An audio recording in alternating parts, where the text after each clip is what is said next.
Hello everyone, welcome to Medicine for Nightmares. Welcome to this benefit reading for the poet Bernadette Meyer. Just a quick reminder, everyone please, we're still asking to keep your masks on at all time, unless when you're sipping from your drinks or having a snack. Enjoy the reading. Please feel free to support the bookstore, check it out on your way out, and enjoy the reading. Yes.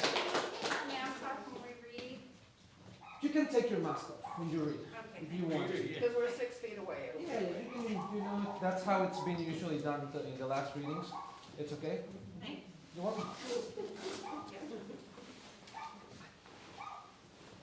Hello? There, we can put here. Are you sure? So this is being streamed, right? Yeah. Good. Indeed, yeah. Are you sitting there? All right. Hello, everyone. Before we get started, I'd like to say big thanks to all of the readers for making this happen. And I'd like to thank Caitlin for the flyers, and Jesus and Shelley, whose expertise is making the live stream possible. So hello to the millions of people joining us via the formerly novel, still beneficent alapatry of YouTube. Thank you for taking donations, Sally. Please make a donation. I'm sure I've already said that many, many times, but buy some books. And in fact, I was delighted and surprised by these two books, which Bernadette donated. They're both signed, so if you'd like to buy one of these, please just let me know. $40 a piece, I'd say. What else? A huge, enormous thank you to the staff here at Medicina. Daniel, Tan, Josiah, thank you so much. Please buy a book. Buy one of those books, buy one of their books, and thank all of you so much for being here. So I'm just going to get all the kind of introducing stuff out of the way at the get-go, and then I'll just get up and say people's names to remind everyone who's reading next and so forth. So in the order of the readers, Alli Warren is the author of 3 full-length books of poetry, most recently Little Hill, out from City Lights in 2020. Sundial, a new book, is just out from Nyan Editions. She edited the magazine Dreamboat and co-edited the Poetic Labor Project, both projects that seem to have sprung out of the rich estuarial soil where the utopian meets the lyric. Sophia Warsh is an artist as well as a gardener and field botanist.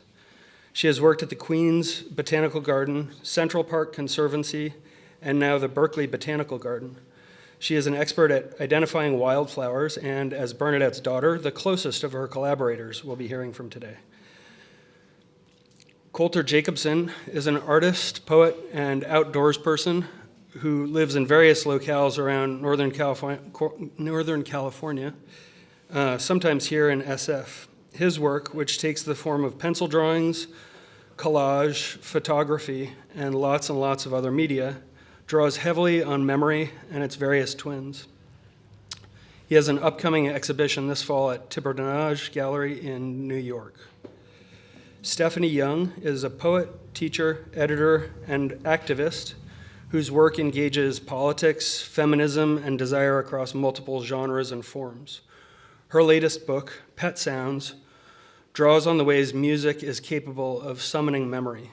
Her other books include It's No Good, Everything's Bad, Ursula or University, Picture Palace, and Telling the Future Off. Clark Coolidge, author of over 50 books of poetry and other writing, is also a jazz drummer and caver.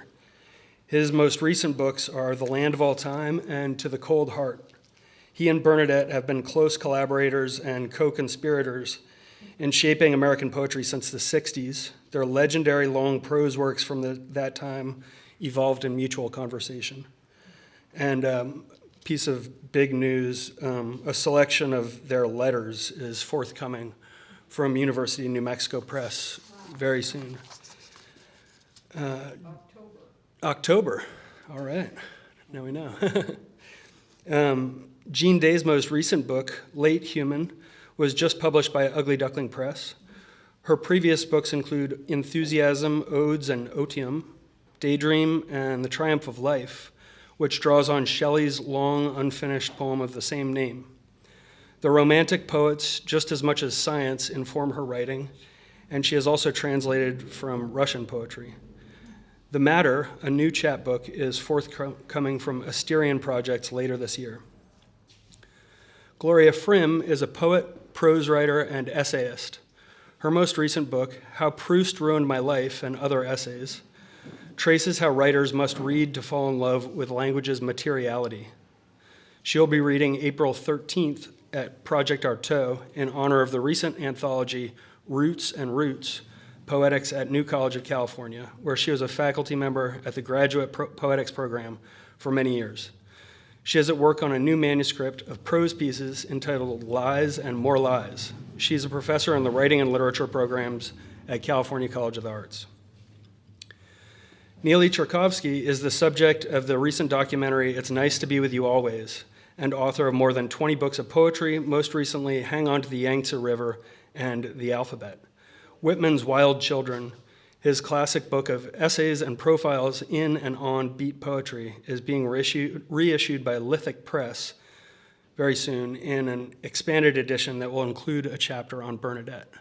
I'm so excited to hear what everyone has chosen to read of their own, and it sounds like the mic is working pretty well, so just don't touch it too much, I guess. Thank you all so much for being here. Here is Alli Warren.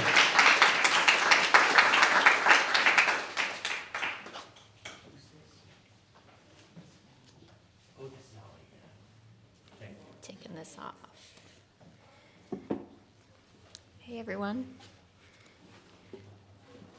I haven't done this for a while in person. It's great. Thank you so much, Jason, for organizing this event to honor Bernadette. I'm very honored to be here. I'm going to read two pieces. One is from Utopia from 1984. It's from the section entitled The Arrangement of Houses and Buildings, Birth, Death, Money, Schools, Dentists, Birth Control, Work, Air, Remedies, and so on. Can you come up closer to the mic a little bit? Yes.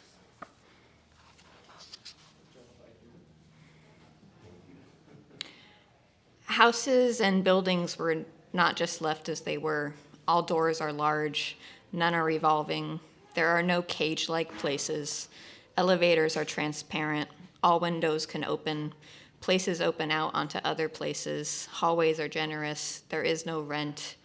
Backyards behind city buildings are joined without fences, so you could ride a horse behind the streets. Some pavements have turned back to dirt. There isn't any money. Money became so physically large that to accumulate $5, it would take a whole old-fashioned room full of these big metal things ellipsoid in shape.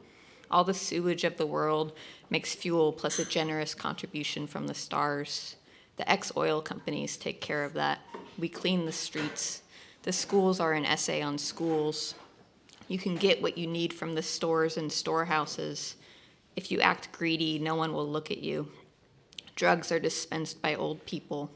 If you want dope, you have to go to the museum. When you die, there's no hospital. It's safe to be born and safe to die at home. There's no accidents.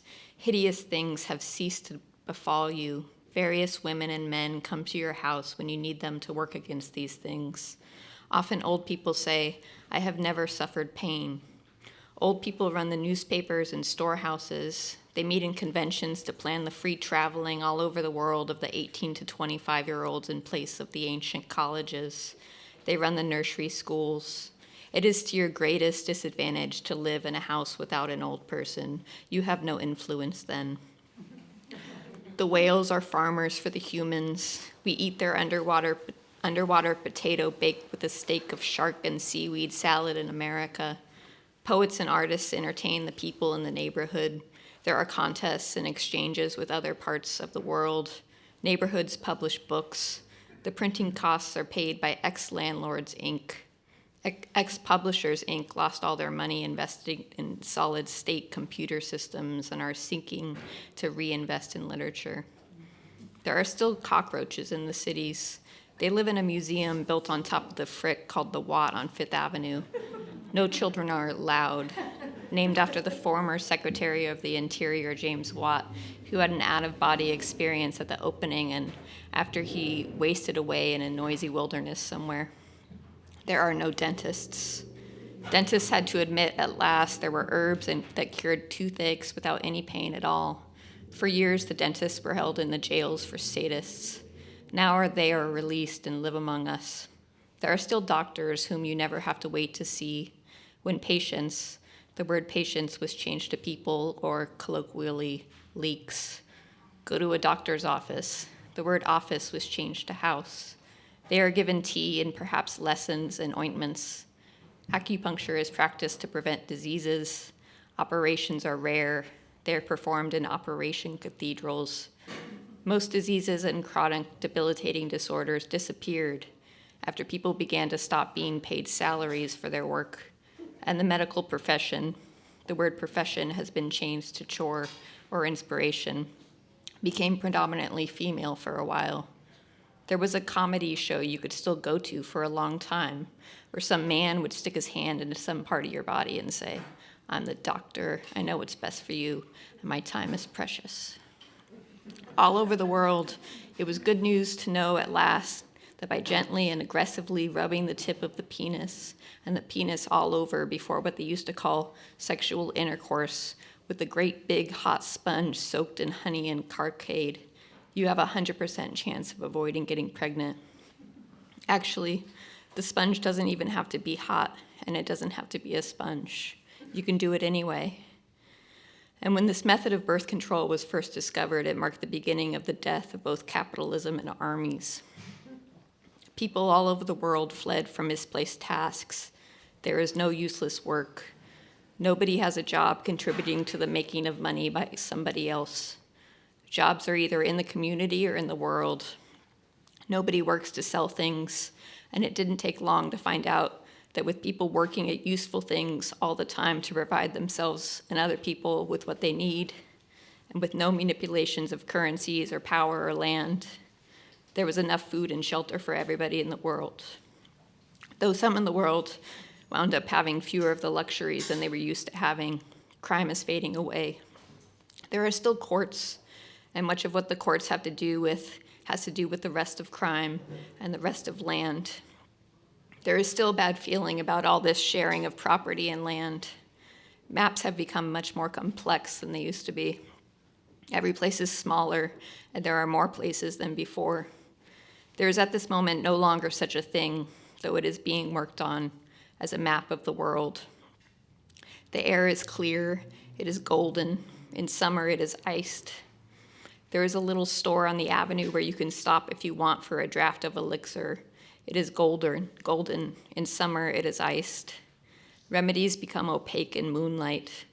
If you're nervous, have lost love, there are the mesmeric tobaccos and aphrodisiac ones. There are the work tobaccos. Take this if you can't sleep. Take this cure for the pains of childbirth. It's a mixture that must be stolen from a neighbor and stand in a glass in the room next to you, emitting a light of all the colors. Go to the store of help to get some. There are the histories of all the individuals of the world. Everyone adds to this part of the book. I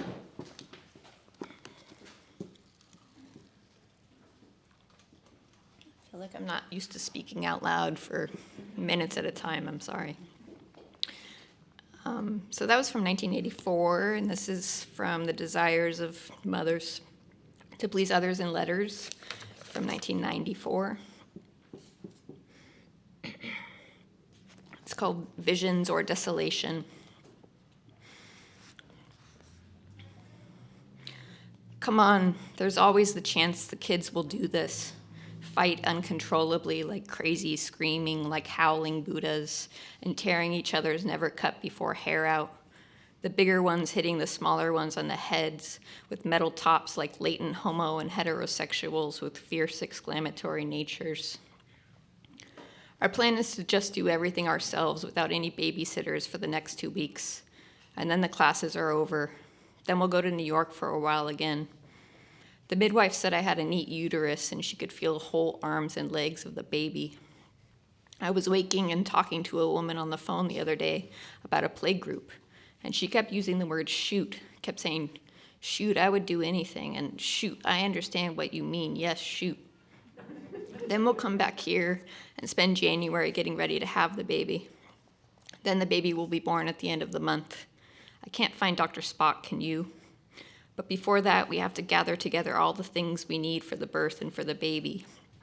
Cotton balls and undershirts and roasted towels and a bureau for the baby's clothes. And Marie needs a new coat. And we have to do some laundry sometime. When she plays outside now and squats to dig in the dirt, the skin of her back is exposed to the air, and they both need new tights. There isn't any snow on the ground yet. It's easy to rely on the beat poets when you're teaching. Any more abstract stuff often turns the students off. They find Frank O'Hara much too difficult. I also want a lot of red velvet material and a big red rug to induce feelings that can go past the moon. It's full again today. Those regressive jerks in my classes keep talking about how LSD makes deformed babies. These matches are called Rosebud because they have red tips of fire. So many times when you're pregnant, people can't help but tell you all the worst stories they ever heard. I miss the part of Main Street in Lenox right in front of the bank where the crosswalk led to the entrance to the library and the buses and cars came circling around the obelisk. Henneker's equivalent of an obelisk is a kind of former fountain on a triangular island at the foot of which is always lying an old apple core and a discarded ribbon. When I look up, I see a portrait of a man holding a glove. If Russell doesn't see us all tomorrow, perhaps he'll think we're not here. I have only 20 minutes left if I'm going to get any sleep. What can I give you? Is writing this offering? Lying in bed is a turmoil. Anything can enter in. Early tomorrow, a woman will come with some children. She will be able to explain things to me about this town. She teaches cross-country skiing. Now, why don't I do something like that instead of wondering only about babies, poetry, the city, the country, and the wisdom I was trying to talk to you about? Yet I must have sounded a little corrupt when I said that. I do wonder also about you and your way of slumping in a chair, which confounds your other way of looking like a jogger in pajamas. I shouldn't mention pajamas, or everyone will make fun of me. I'm sort of looking forward to this January of heavy snows and waiting, bitter cold and never parting again for a while. I don't like teaching. It distracts us. It's like everything else everybody says is healthy. Skiing, jogging, sitting up straight and being independent, eating seaweed and living in the country, the protean brain, or the other way around. Motherland is nothing if not protean. A peninsula is a body of land almost completely surrounded by water. Some people live on 1 can of soup a day. A little peach in the orchard grew, a little peach of emerald hue. I was reading this novel about a man who burned his girlfriend's house down, and then later was almost completely the cause of her father's death. And they try to make a case for this rogue being rather an expression of the girl's own destructive instincts, so the book winds up without a sense of humor. Endless love. And so am I. It's better to go back to Notes from the Underground for that. More subtle, like the weather's blatancy. Does that mean wind? But I'm sure you never asked me for my opinions. You asked me for something of beauty, like the idea of the constructing of a house, something less than esoteric, something formal that also has a use, a wedding song or a description of some semi-precious stones. How am I supposed to fit into this life where children eat so much expensive fruit and leave their trucks in the sand to be run over by the diaper man? Will the fleshy inflorescence of a collection of color photographs still look like a pineapple or pine cone or a small bomb that looks like one of those? You and I like having each other to ourselves. I compare the two hands of the two yous, but I still can't tell if the hurt one is swollen. Why do we have so many injuries lately? Is it wrong to walk into a door? or to let windows slam on your hands, to be slightly stabbed by the midwife to determine the iron content.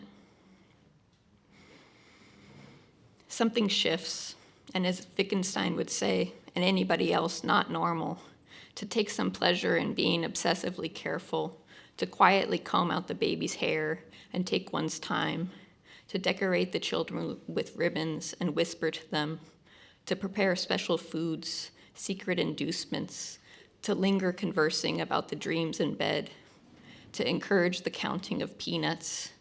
These are the methods of the usual, inducements to the ordinary, to pass the time, to adduce pleasure, to encounter danger, to see silver spots before the eyes without fear, the safest form within which to take risks, the advertisement of the day's misery, if I can still look up and see the man with the glove, and a chance image of the accumulation of objects, the storehouse of pictures which will not work out in memory.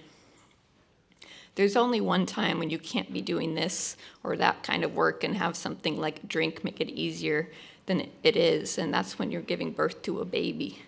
But there's nothing new about that.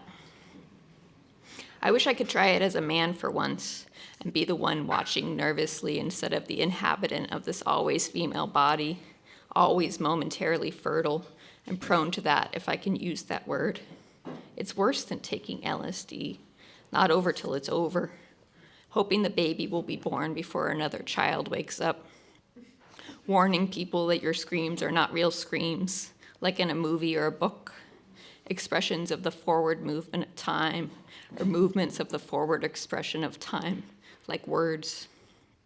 In that case, scream is to lean forward and make the time pass faster, hours by clocks and what they still call labor, different from plain work, working in contractions of the muscles of the, and so on. You know all about it, I'm sure. Lucidly, there's space in between in which you feel like yourself again, and that is like the drink. Then when the baby is finally born, you don't know for a moment if you're thinking of yourself or the other. There's no reason why the words other and mother ought like an otter to rhyme. They didn't in Middle English, but then you wouldn't want to know the derivations for mother, the lees or dregs. I won't go into that, which is why it's difficult to remember to immediately hold the baby. You don't know the baby is different from you, especially if someone else is there. I had a baby once drawn out by forceps from my unwitting, unconscious body, and when I woke up, I said, "What is it?" It's worth the tedious trip of consciousness, with all the unnecessary pains to thus conquer nature with memory's astuteness. It's like the perception of color and after images. There is an end to the sensation, so of this letter.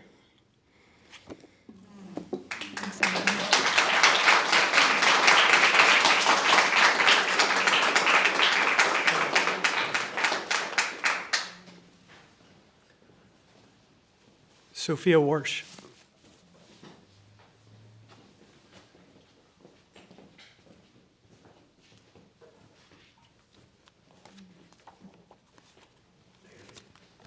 Oh, I'm going to read something from Works and Days. Geology, night sky. The nuclear cooking of free electrons creates spirals, oolitics or pisolytic. It's a stalactitic wheat sheaf. I vanish into the universe like a wave, cosmologically, while you are a crenellated coxcomb. Let's be twinned, rolling into a ball of wind and water, made out of time. Crystals all have symmetry, stars quickly be damaged, if worn as jewelry. Jupiter's magnetism conducive to the heat. Unlike a ruby or a sapphire, a painted ball, a Saturnian system. A topaz is not a potato, but a potato can be like a heart. The night geology sky, bye-bye. The night pigeon sky, the pearly silk luster of your opalescent heart glimmers like a sequel to a night sky. The prequel being splendent like an opera in a small hall. The pyramids are closed.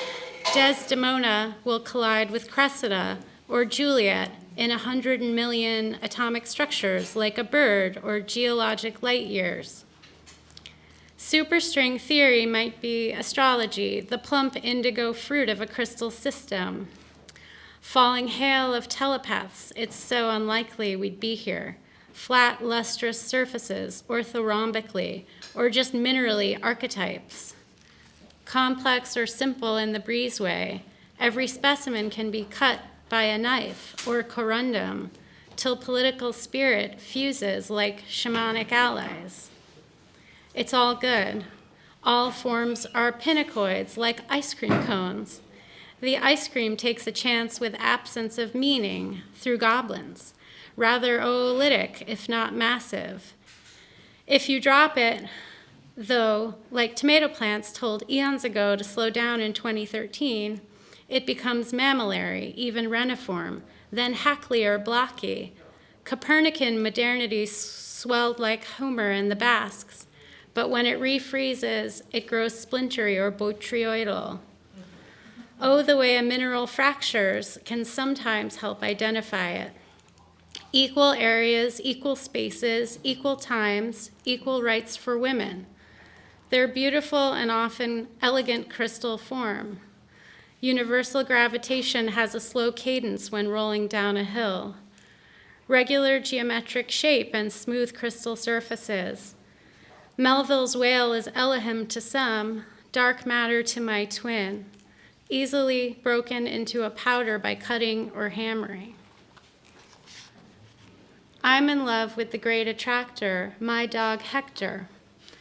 Sectile can be cut by a knife into thin shavings, his free streaming length determining the size of his grave, malleable, can be hammered into thin sheets like gold or copper, from which Hector could become another agglomeration, and stretching credulity till the zodiac devours transduction, minerals with a hardness exceeding that of the streak plate.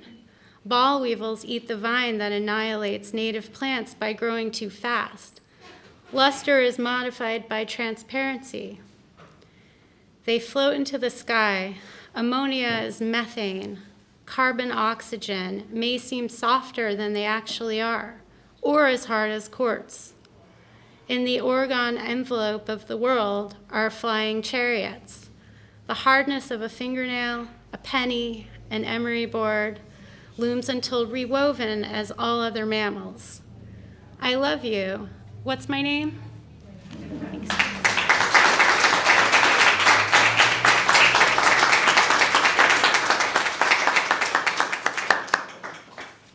Colter Jacobsen.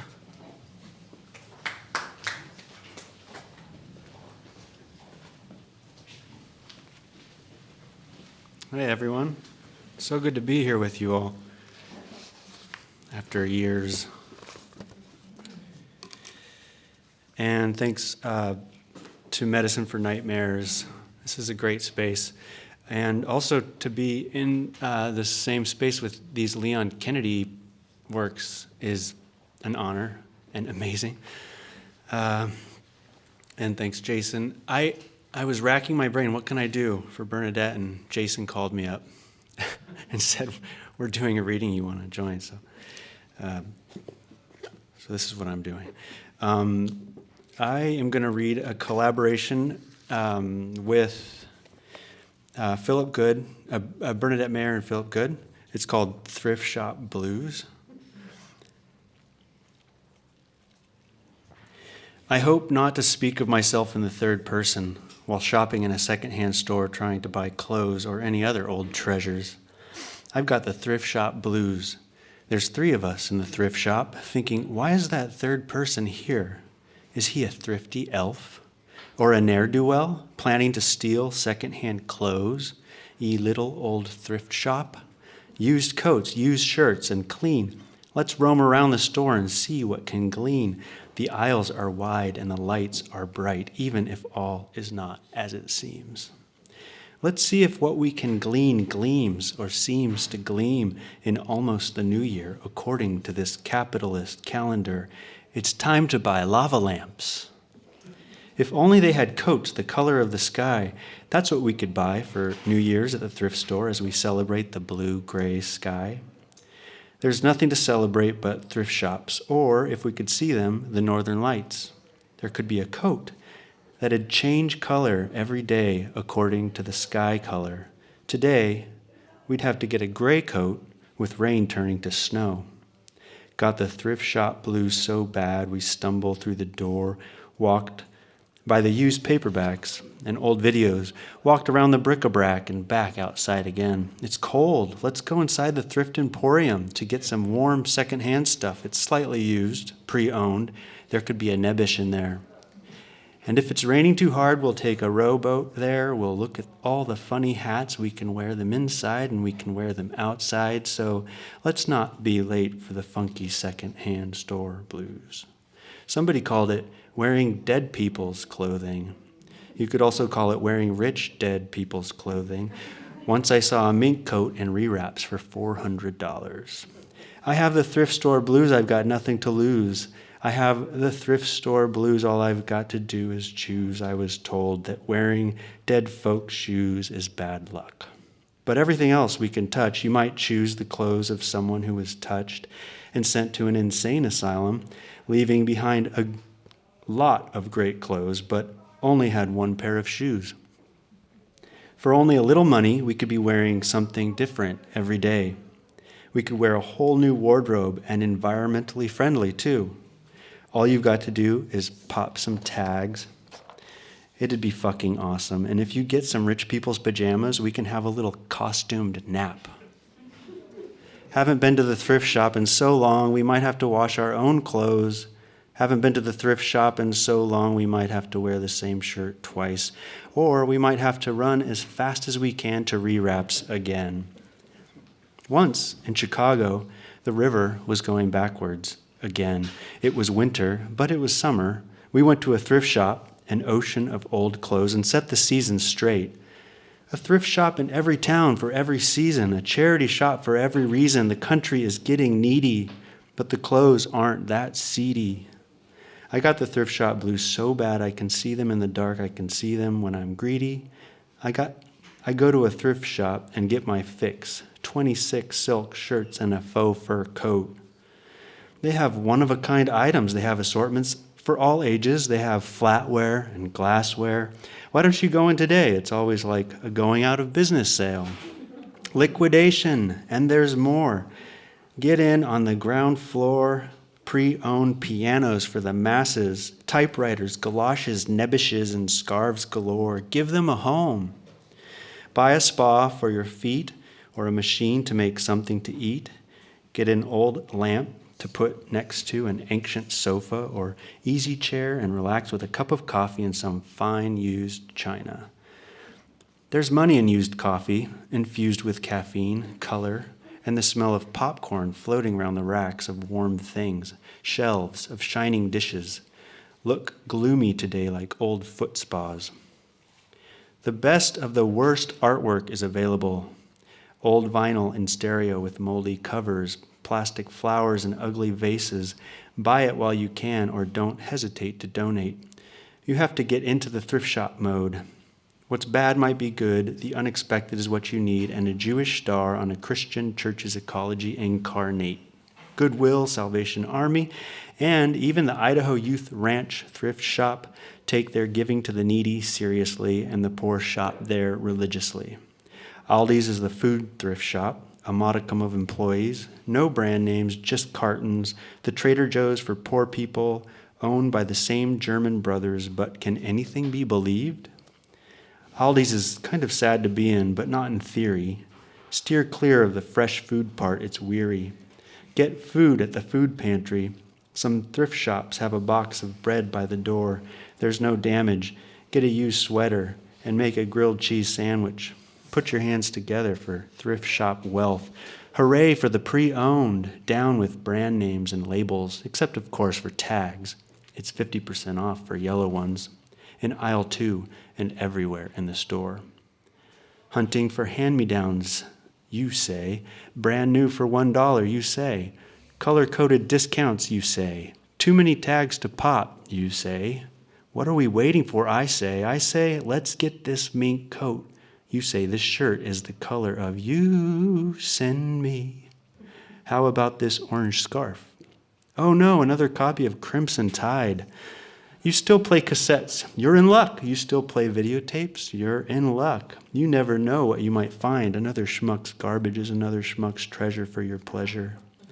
I'm looking for a pleasure treasure at the thrift shop to measure my luck. Will the polar vortex bring me a balloon to signal my desire to fuck soon? My going to kingdom come. Is the thrift store X-rated or overrated? Undervalued or overvalued? Power to thrift stores without a polar vortex or pretext. Let's blow up your wardrobes without reason today. 'Tis the season for gold medals. In tag popping on snowboards, free grilled cheeses at the end of the slopes. Let's wrap the anarchist flag around our aspiring selves. Property is robbery. What if we found gold medals at the thrift store and wore them inside and outside? Nothing but award-winning bling from one thrift store to the next. 50% off the gold with gold tags. On the second Thursday of the 5th month of the year of the rooster only. Free slab of beef thrown in if it's Valentine's Day and you are an owl. He or she who finds the most bizarre item wins bonsai plants, oil lamps and magic carpets excluded, Mardi Gras beads and beatnik bongos perhaps, broken watches and mismatched candlesticks, bright curtains, pillows, hats, and even a gravy boat, in which we'll sail to the next thrift shop. We're writing a field guide to thrift shops called Stone's Throw. I'll bet there's one in the night sky. And I wonder if I'd get through that. Thanks. I wanted to read something of her Bernadette's collaborations because she does so many of them, and who better than to read one with Phil. It's also really nice to have Sophie here, family in the house. And I'm going to read a letter from Bernadette. I didn't ask her permission. I hope she's okay with it. It's a poem I asked her to make for a right window gallery down the street for an installment for the duration of 2 weeks, I think. That was also with Caitlin, who's here. So I'm just going to read the whole letter, which includes the presentation of the poem. And it's also on, I found out afterward, on galactic gold paper, which I think is her kind of custom, at least for now. And you'll see why that's relevant. Dear Colter, first of all, how did you get your name? Did you have a colt when you were little and become Urid of it? I can't believe I never asked you that before. Yes, there's an eastern bluebird, and it nests in a particularly placed box or house. We have one house, but it's too close to a tree branch, so we'll have to start over. The blue turkeys I saw were actually blue water bottles that the maple syrup makers put at the bottom of some maple trees to extract the sap when using the hose, not bucket method. I started calling them turkeys because that's where the wild turkeys usually come from when they enter the field. Here's a poem for the window. The first line is inspired by the Greek anthology where poets say things like, I am the ship Achilles sailed in. I am a poem in a window in July 2019. Is it just me behind the pretty little window and just you on the other side? If broken, the pieces of the window would tinkle one little glass fragment against the grain of another. What could be more precious than a poem in a frame surrounded by the tinkling glass of a window? I feel like I'm so in love I might die, but then I do die. I become a Wendigo. Watch out. Maybe I'm the spirit of the reflections you now see in the bakery window. What pastry is that? When something's transparent, it's not blue or green or yellow or orange or red or purple. It's not even a donut-like black hole. The window gets closer to the poem. Hope you like it. You can title it Ode to the Galaxy. I think I titled it Ode to a Galaxy and only just realized that it was the, so I don't know. articles. It seems to work, but then I called it pastry or poetry, so it sort of has two names. As you like it. I was thinking about quantum physics when I wrote it, how things change when you look at them. Toodle-doo, Bernadette. And I have a piece in the back that says poetry or pastry, which I also got wrong. It should be pastry or poetry. And that was in the window, and it's for anybody who wants to make a donation or a trade, but somehow it has to end up as a donation to Bernadette. And there's a piece of paper with lines. You can write poetry there to take it home. Okay. Thank you so much, and thanks, Bernadette.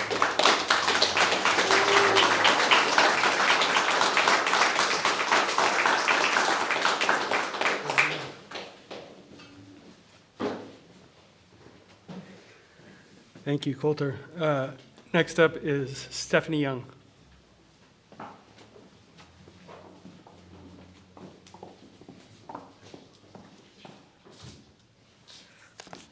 Thanks so much, Jason. It's really good to be in this room. I'm going to read from some of these translations. Am I close enough to the microphone? Okay. And imitations and collaborations. So this is large imitation classical loon. Patricia, my man, you disapprove of men, but when we fucked, you didn't mind my boyishness so very much. You said it reminded you of my Sophia. Now you and Beth attack my new boyfriend and say he hasn't anything to say, plus he's just like other men. To idiot Bernadette, you say, how I love men takes time away from our conversations, our privacy, but you don't feel that way about Maureen. Laura'd be horrified to know, which she does, that I speak of you two as one. But girlfriends, remember the sky's the limit in these risky questions of friendship and of love. I've overcome all my travel phobias, my fears of enclosed spaces. I'll go to Staten Island, I'll go alone. Mommy and I aren't one, but I won't reform. I still want to make love to you two, as one, and two, him. And then I hope you'll forgive me, or indulge me, because one thing I do is I want to tell you a story, and then I'm going to read one of my own poems, which is really Bernadette's poem, sort of, I guess, a collaboration that Bernadette didn't know happened. And the first is that, so in part of my life, I do research on literary prizes, and so 2 days a week, I spend time with my friends Juliana and Claire researching the horrible ways in which literary wealth was distributed in the last century. And there's this poet, Richard Wilbur. Do people know this poet, Richard Wilbur? Mm-hmm. Okay, I didn't really know this poet, Richard Wilbur, but our metaphor for him is that he's like the spider at the center of the web of the last century of literary prizes. Like he's in every network. Like if you got money, you were probably in some ways connected to Richard Wilbur. And I didn't really know Richard Wilbur's poetry, so we were like, let's read a Richard Wilbur poem. And then, so this really famous poem, which is called "Love Calls Us to the Things of This World," there's this line in it, and we were like, holy fucks. Like, of course the person who gave away all the money really loves other people doing laundry. Oh, let there be nothing on earth but laundry, says Richard Wilbur. Nothing but rosy hands and the rising steam and clear dances done in the sight of heaven. So when I was reading poems by Bernadette, getting ready for this reading, I ran across the laundry, school, and food epigrams, and I was like, that's right, take that, Richard Wilbur. So it had particular meaning. For all of us, there is clothing. We have to wear it, even if it is not cold. O core is the covering of nakedness to be forever the chore of women. Unnumbered goddesses that I or he can invoke. Who shall take the responsibility for the laundry totally in this century? Clothing is scattered all about the house. Who will gather it all up and separate the dirty from the clean, then do the washing? We wash and hang up the clothing to dry. Do you think men wish this laundry to be forever wet? Put yourself in my place. I'm trying to teach a man to make French fries. He doesn't understand that eating is a pleasure. It's no wonder I've met his mother. Do you live with a man? I do. Has he ever taken over the cleaning of the bathroom? Why do men find these chores so demeaning? There is a man who says 2 Brillo pads could do it. This is a brilliant man, also a busy man, also excellent in bed. He does know about what they call friction. And then this is my collaboration with Bernadette that I don't think she knows about. And I think what makes it so great is that the container is all Bernadette's poem. So it's sort of it's a mashup of the poem Essay with body art and feminist performance art of the 70s, which at the time I was writing this poem felt like really both very like prescient and belated. It was before there was a lot of interest again in that work. So I guess it's too late to live on the farm. I guess it's too late to enter the darkened room in which a single light illuminated the artist stripped from the waist down, smeared with blood, stretched and bound to the table. I guess it's too late to inhabit a glass-fronted white box-like room, dressed in white, against which the menstrual blood was visible. I guess it's too late to start farming. I guess it's too late to start struggling to remain standing in a transparent plastic cubicle filled with wet clay, repeatedly slipping and falling. I guess it's too late to buy 60,000 acres in Marfa. I guess it's too late to begin appearing on the subway in stinking clothes during rush hour with balloons attached to her ears, nose, hair, and teeth. I guess we'll never have an orgiastic happening. I guess we're too old to carry out maintenance activities in public spaces during public hours. I guess we couldn't afford to simulate masturbation while President Joseph Broz Tito's motorcade drove by below. I guess we're not suited to I am awake in the place where women die. I guess we'll never have a self-inflicted wound in front of an audience now. I guess entering a sex cinema dressed in a black shirt, jeans with the crotch removed, and a machine gun slung over her shoulder, it's not in the cards now. I guess Clive wouldn't make a good photographic montage in which their male and female faces became almost indistinguishable. I guess I can't expect we'll ever have a selection of photographs derived from images produced by the beauty industry now. I guess I'll have to give up all my dreams of being seen, clothed and unclothed, being systematically measured by 2 male researchers who record her measurements on a chart and compare them with a set of normal measurements. I guess I'll never be waiting for my body to break down, to get ugly. We couldn't get tied together by our hair anyways, although Allen Ginsberg got one late in life. Maybe someday I'll have the foreshortened barrel of a gun pointing towards the viewer. I guess joining our hands around the base's perimeter fence into which they weave strands of wool is really out, feeding the pigs and the chickens, walking between miles of rows of crops. I guess examining women's working conditions is just too difficult. We'll never have never really a collective, a group of women who came together to work on a public mural. Too much work, and still to be poets. Who are simultaneously the beneficiary of our cultural heritage and a victim of it, poets? Was there ever a poet who had a self-sufficient loss of certainty? Flannery O'Connor raised peacocks, and Wendell Berry has raised large-scale spirals of rusted industrial materials in incongruous natural and commercial spaces. Faulkner may have spent 3 days in a gallery with a coyote, a little, and Robert Frost asked a friend to shoot him at close range with a .22 caliber rifle. And someone told me Samuel Beckett lay hidden under a gallery-wide ramp, masturbating while vocalizing into a loudspeaker his fantasies about the visitors walking above him. Very few poets are really going to the library carrying a concealed tape recording of loud belches. If William Carlos Williams could be a doctor and Charlie Vermont too, if Yves Klein could be an artist and Jackson Pollock too, why not a poet who was also dying of lymphoma and making a series of life-size photographs, self-portrait watercolors, medical object sculptures, and collages made with the hair she lost during chemotherapy? Of course, there was Brook Farm and Virgil raised bees. Perhaps some poets of the past were overseers of the meticulous chronicle of the feeding and excretory cycles of her son during the first 6 months of his life. I guess poets tend to live more momentarily than life in her body as the object of her own sculpting activity would allow. You could never leave the structures made of wood, rope, and concrete blocks assembled to form stocks and racks to give a reading, or go to a lecture by Emerson in Concord. I don't want to be continuously scrubbing the flesh off of cow bones with a cleaning brush, but my mother was right.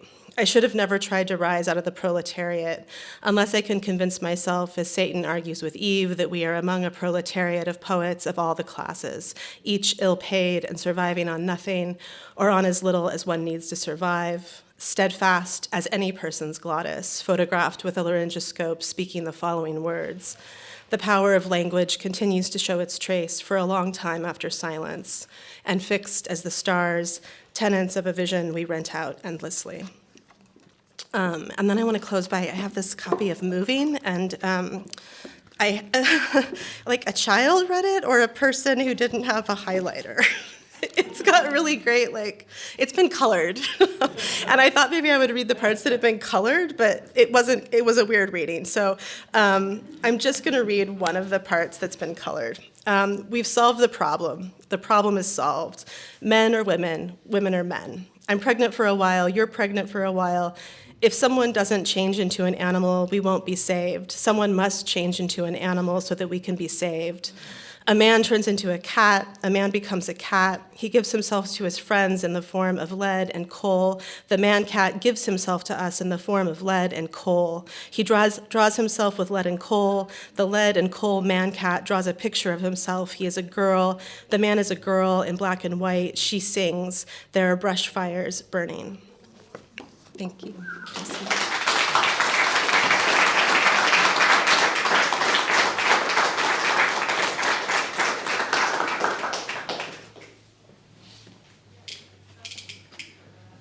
Thank you so much. Next up, Clark Coolidge.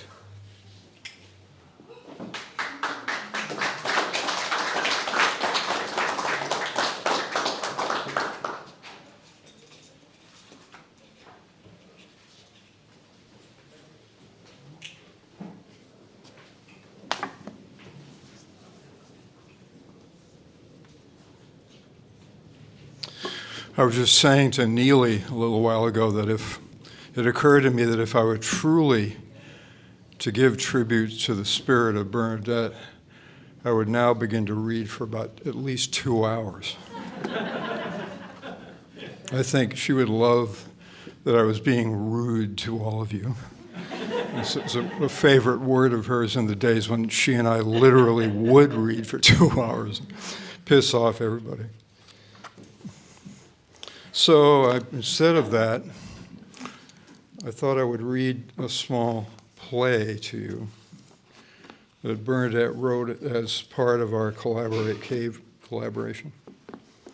The two main characters in this are Hawthorne and Melville. She and I used to play that we were Hawthorne and Melville. She was Hawthorne, I was Melville, and we were both living almost in the same places they lived when they would have spent an evening like this, Lenox and just outside of Pittsfield. Destroy the mic. So this is taking place. Did I break it? No, if you want to higher that. Yeah, a little bit, I think. Is that good? Yeah. This is taking place after dinner at Hawthorne's house, a situation that often happened. Melville would drive over there in his horse cart, and they would sit and drink brandy and smoke cigars. Some other characters appear, and I'll point them out when they do. This is called Cave of Metonymy. That's a favorite word of Bernadette's.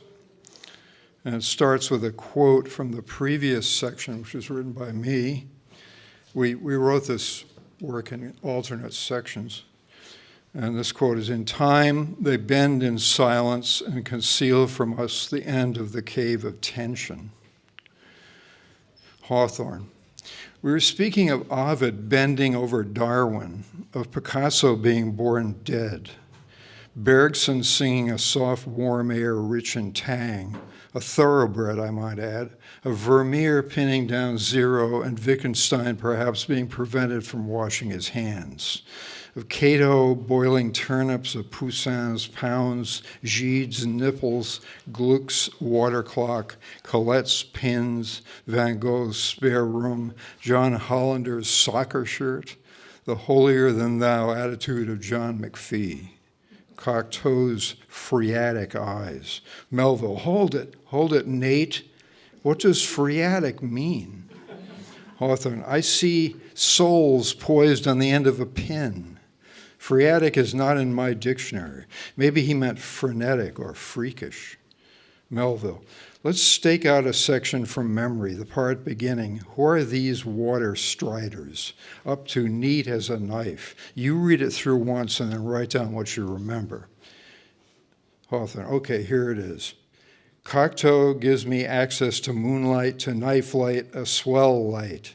We itch to start the printing press so that our evenings in pizza will be downstairs. I am your brother in an Einsteinian universe.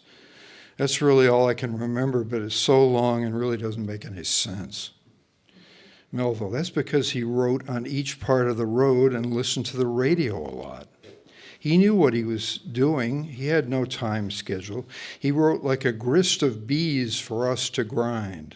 Like cetology, this form of metonymy leaves much to thought and philosophy. What do you make of it now, Nathaniel? Hawthorne, I like a lazy talk like this with cigarettes. I'm sure phreatic is actually in the Oxford English Dictionary.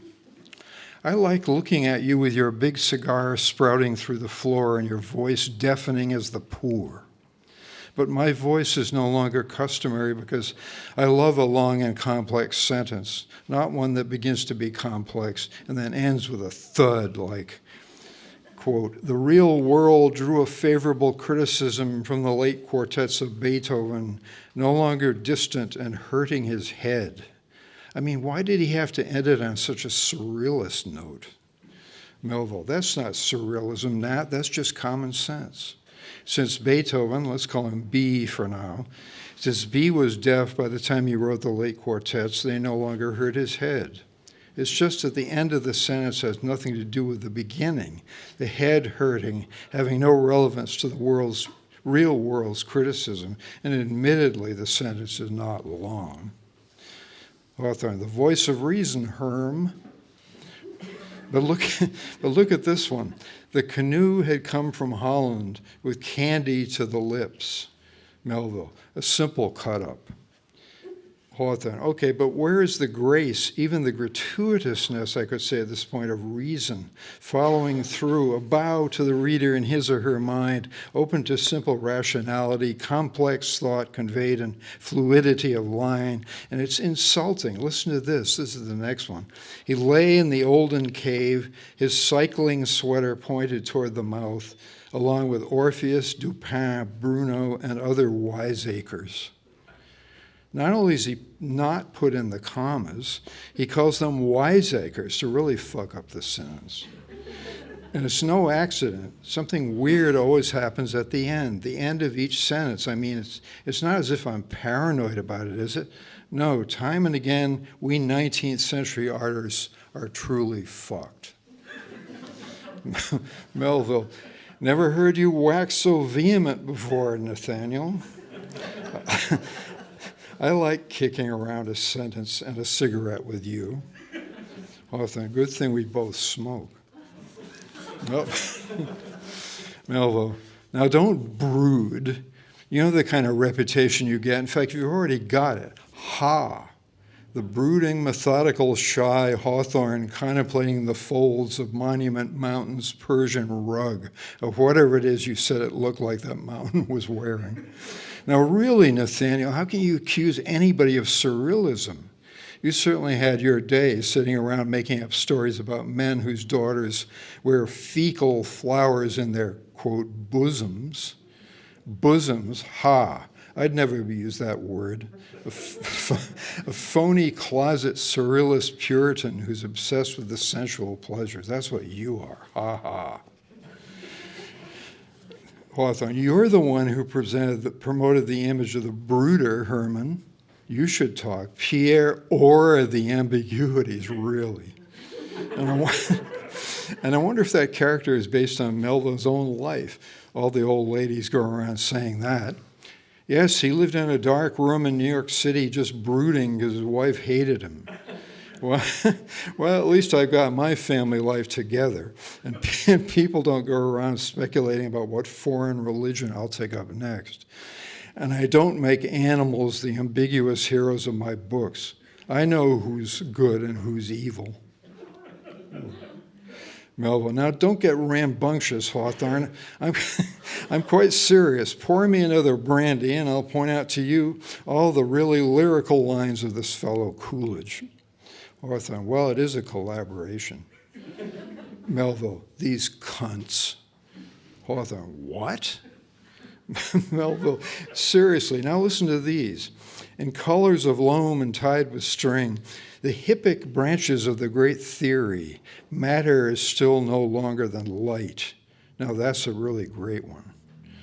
Hawthorne, typically you're just picking out all the abstractions. Let's analyze this line. A trapezius of citron from Ezra Pound in the Jade Stress. Yeah, that's pretty good. But before we get to that, I've been meaning to ask you what you think of this work comes first ethic or attitude. Melville, work comes first. Yes, it does. Otherwise, it's like missing the train and tightening the blouse.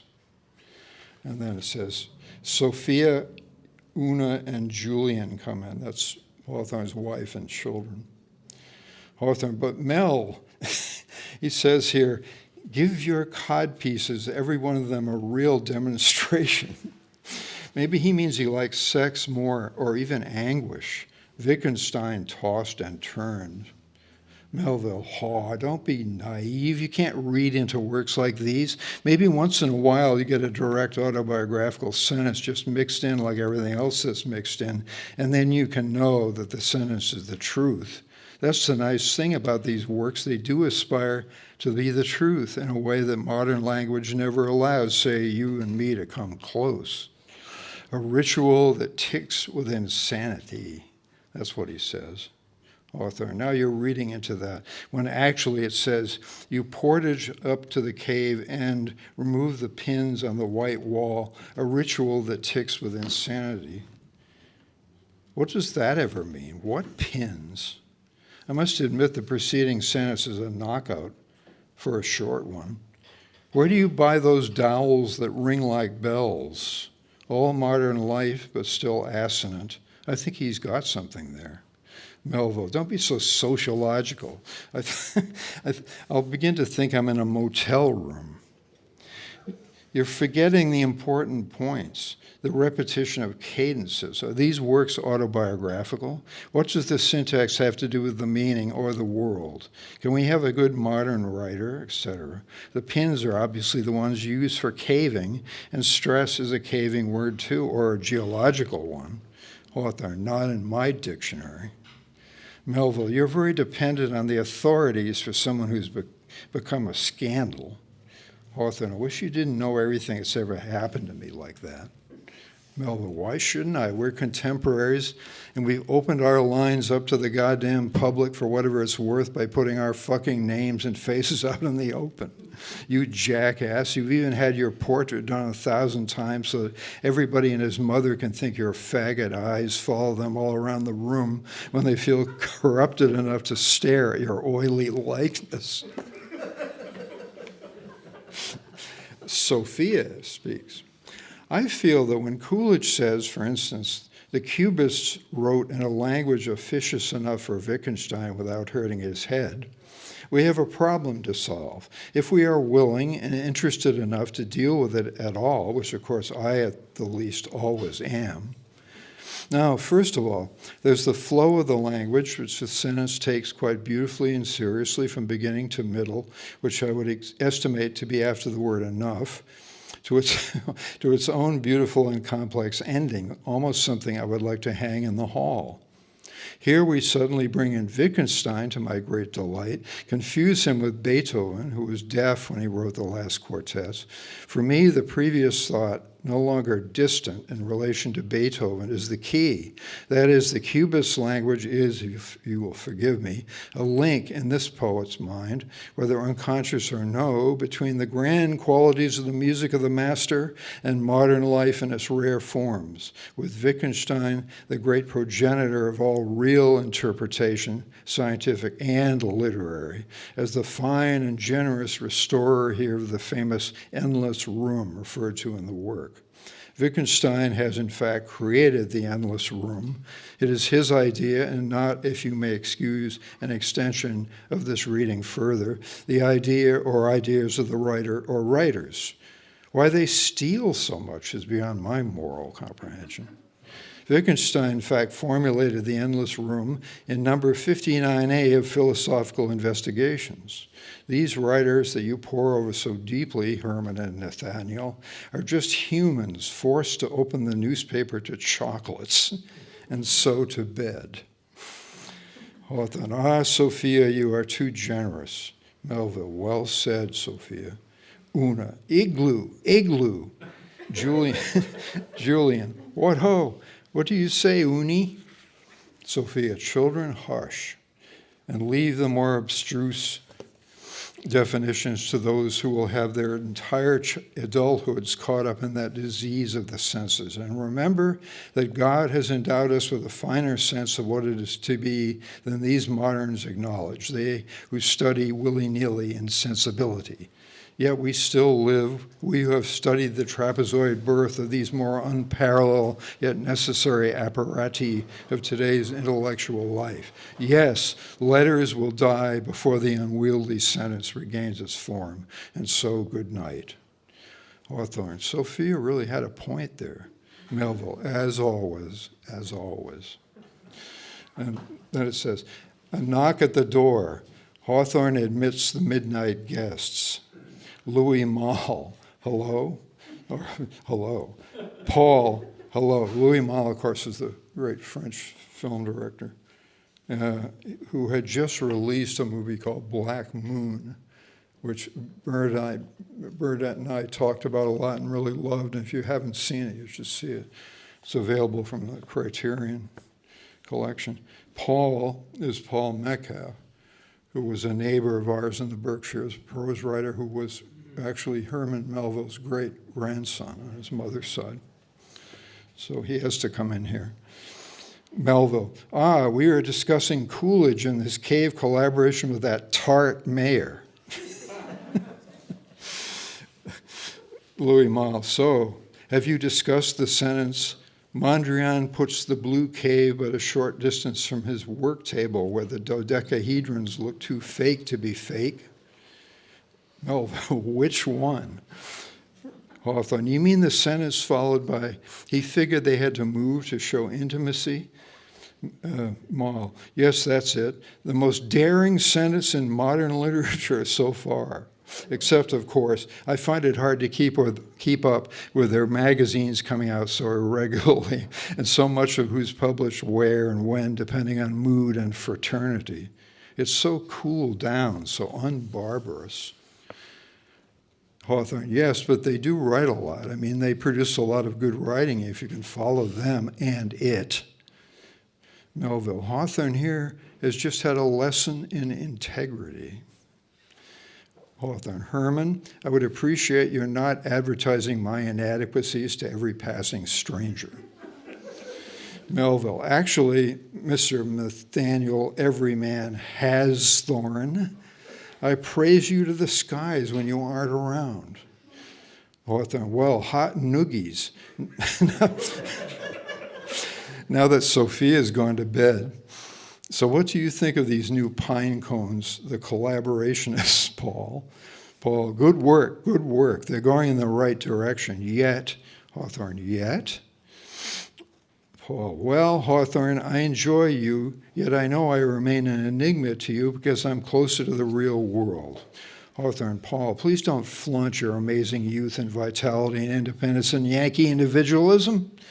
We aren't talking about you, though I must say, for stupid Herman's edification, that your idea of the page is a totally integral one, and you are certainly more inspiring for a young person than these people who just string ideas together, even words, without generosity to the rational reader. And besides, you know how to maul. You mean like reality is blue over 9 miles of triangle, the octopus returned? Paul, Coolidge prefers the bath to nature. Very few adjectives. Melville, now you see, Nathaniel, there's a real down-to-earth cirrus cloud. I mean, criticism. None of that soul in your shoe fantasy about German shepherds, meaning sadomasochistic restraint, tying up, that sort of thing. Paul, now you're really way off the mark. Hawthorne, wait a minute, Herman, I think you've had too much brandy. Louis Maul, the resolution of all this is really in hand. If only all of you guys had taken a turn writing your own film scripts. Hawthorne, don't you flaunt your modernity, Luis. Melville, now where do you get off calling him Luis? I'll never know, just because you've been to Rome. Even that's past history. Hawthorne, I didn't say Luis, I said Louis, as in Henri. Give Paul some of your famous brandy. Melville, from my pocket on, I swear I shall never understand the Boy Scout mind of Nathaniel Hawthorne. Hawthorne, Herman, infants could teach you what a simple sentence is.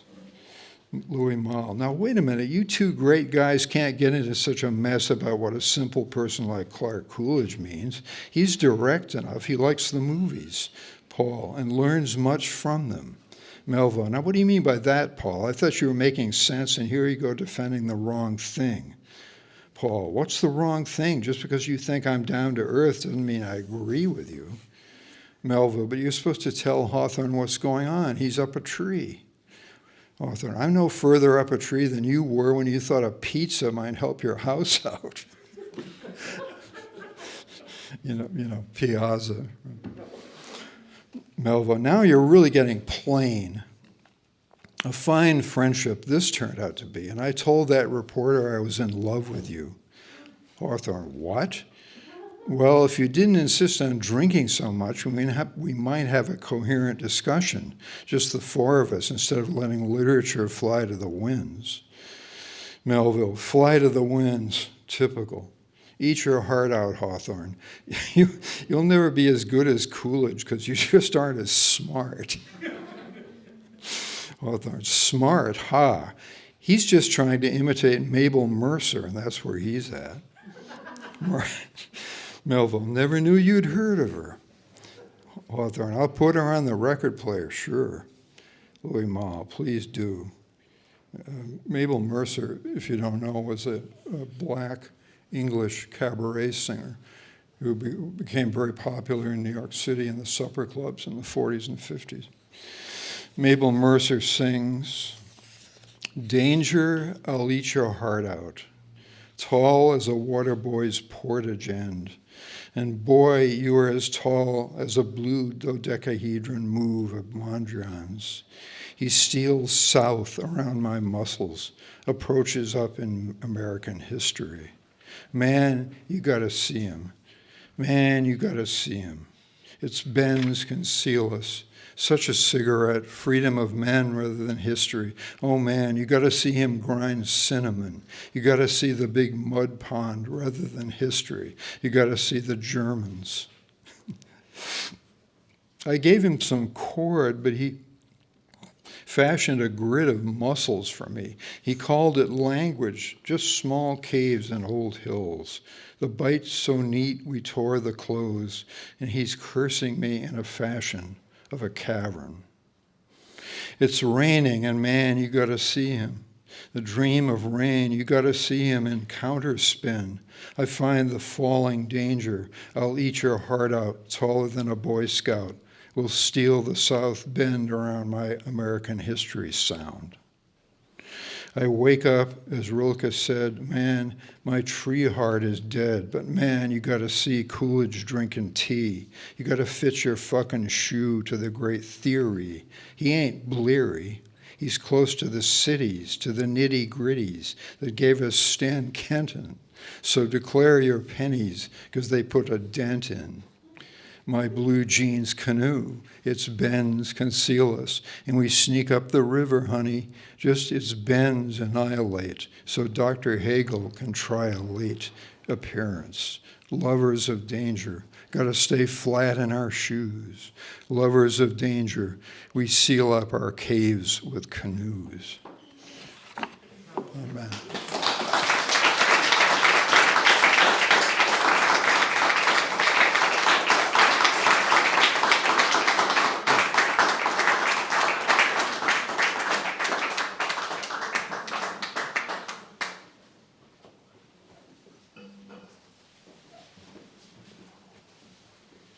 Thank you so much, Jean Day.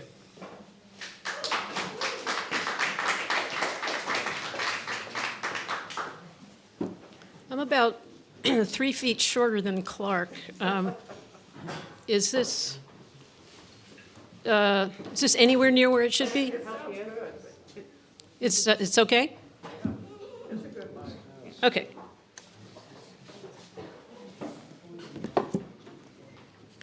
I don't think there are any dodecahedrons in what I'm going to read.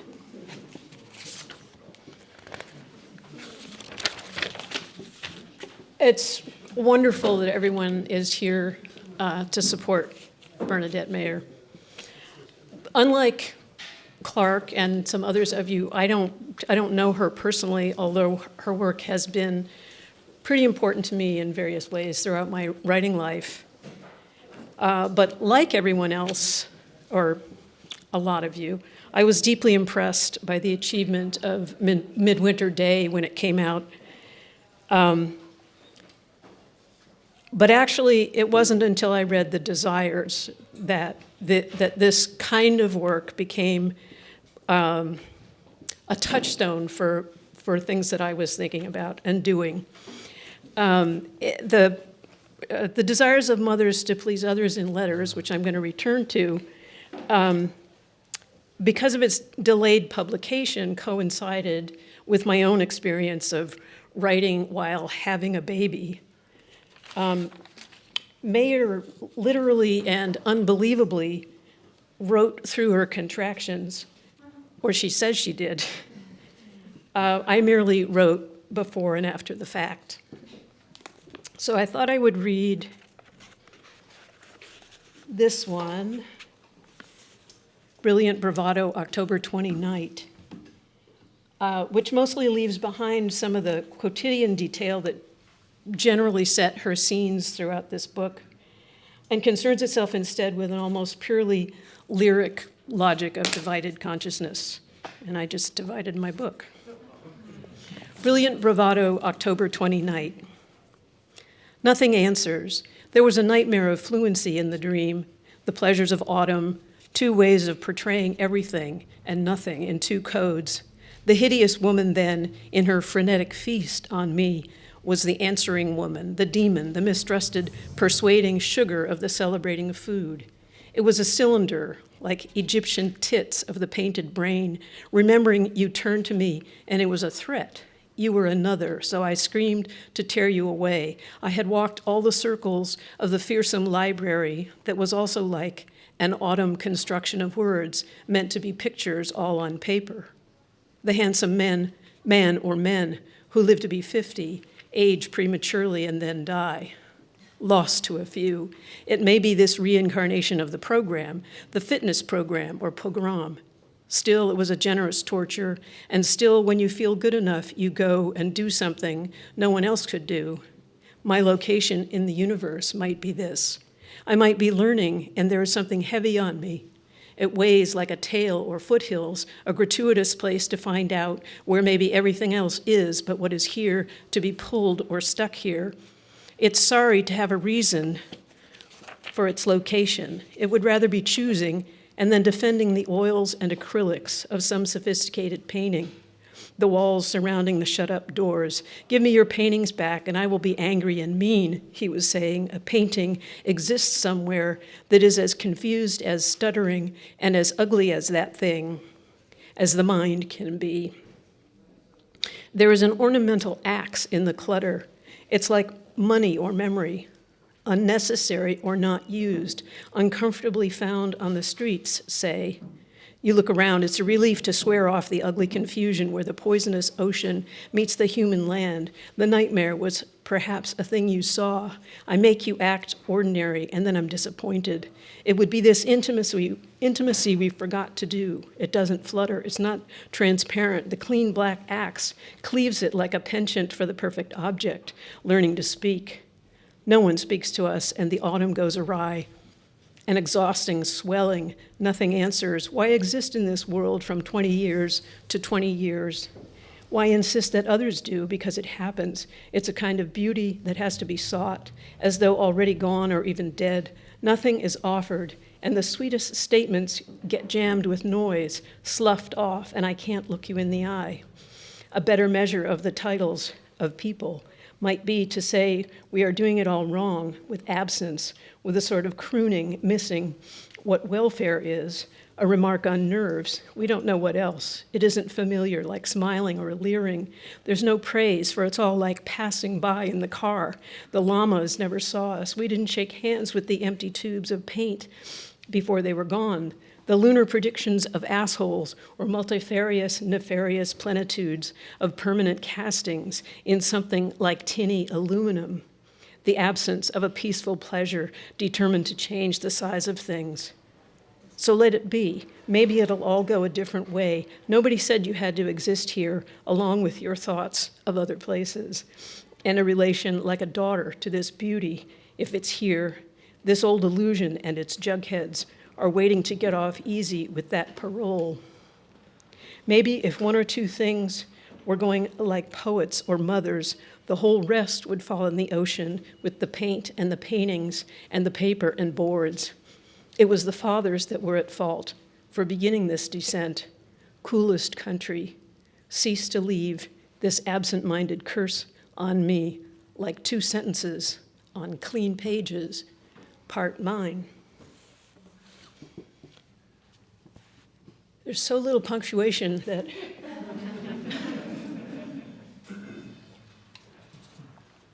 it's challenging.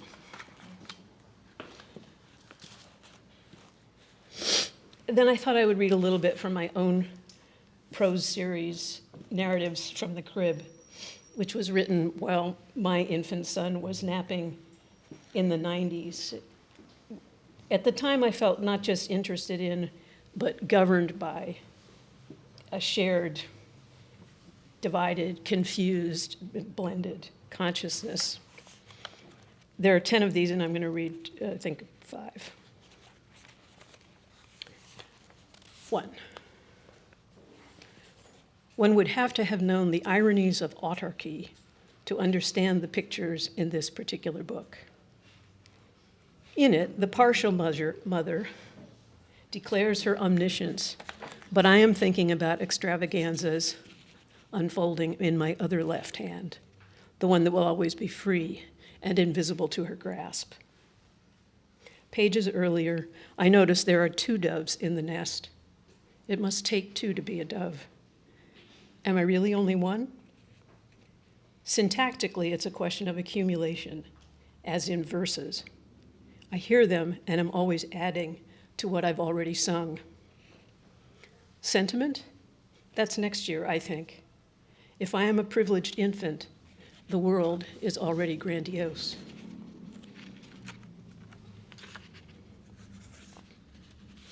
6. Use notebooks, she said, forgetting my lexical limitations.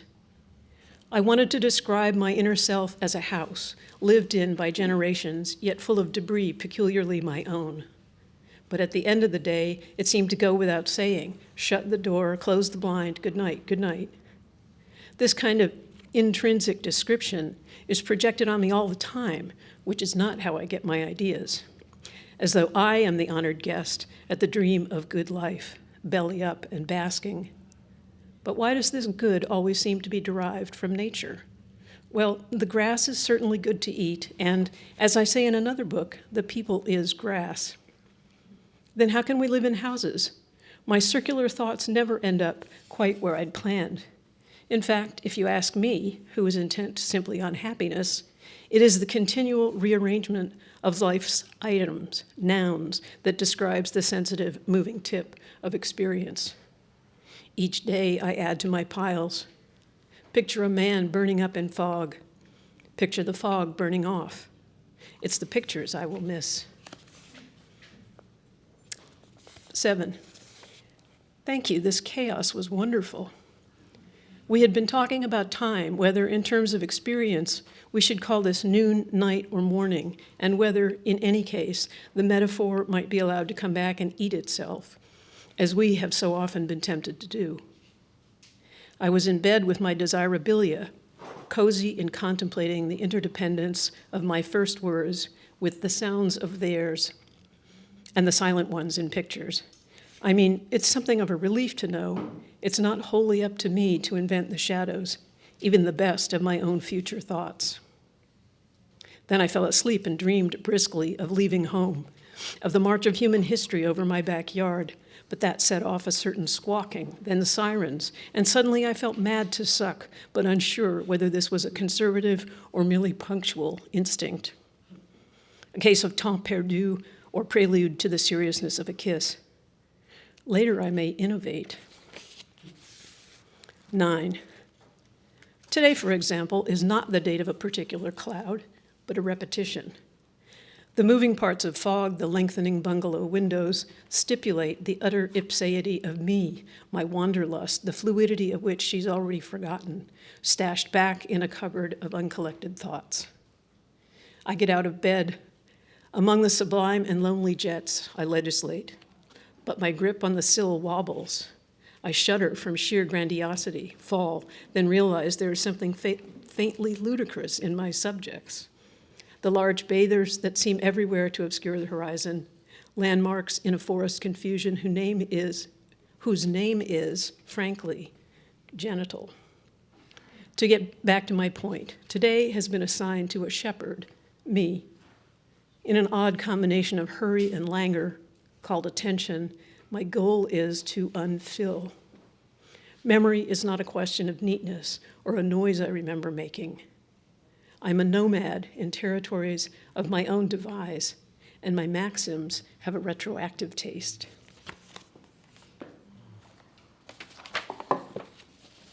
And returning to Mayer, I just wanted to close with the very end of what's actually not the last, but the second to the last letter in the Desires of Mothers. Because the last one is after she has the baby. This beautiful letter, which is way too long to read, is almost a folk tale and ends with a semi-poetic sequence. At the Bradford IGA, a woman smiled at me. We live in a bowl of small towns. It was like each person was a button on your coat. Now the foolish dogs come into the house. There is no privacy. It was sumptuous with another blue sky today. It must be on account of ovaries there are memories. The men could exist anytime. They can even freeze sperm. Each country is black. The women are smiling and comparing journals, the work of the past, living in some other woman they might happen to notice. They're ready for that. But the men, even the stoical, silent ice fishermen telling stories at the store, don't have the feeling one knows how the other must have felt. So memory gets lost and is unknown, except that the man's dog barks again. So the man remembers someone must be coming. And then, of course, there's a knocking. And for a second, we're convinced we might be right to bring forth issue.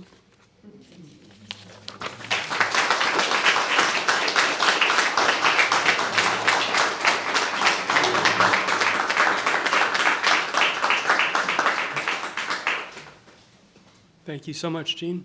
Gloria Frim.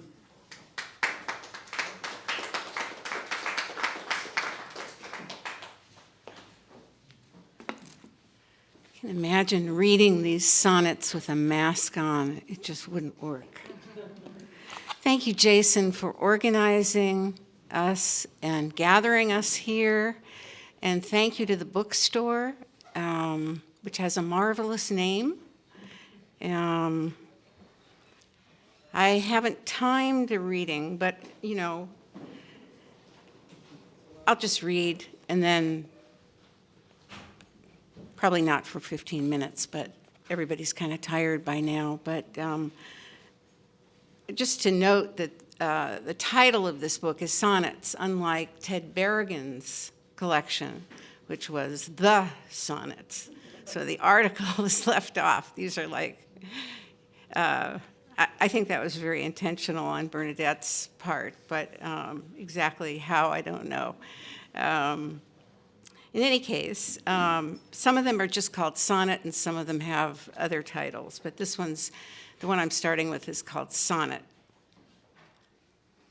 My hand is like a muffin just baked in the electrocuting toaster under the light of the smoke detector full of American Americum to create the further tumors that make poets underpaid in life compared to the more dismal occupations like vacuum cleaning or storing thoughts in machines or selling objects to people. Writing poems is really dumb. Oops, I knew there was something missing. I progressed into bifocals. Writing poems is really dumb, but fuck it, even we want entertainment. I saw the art of the city today, smokestacks and buildings from the hospital windows, and where everybody I know is imprisoned and being demeaned or on Demerol, or else everything's okay. Thank God they're all fine. Having had operations in there, you wouldn't want to sleep with me in exchange, would you? This is my new form of sonnet. This is the closing of it. Please don't stop loving me right this moment, or else one of us might kill the other, just like in the papers.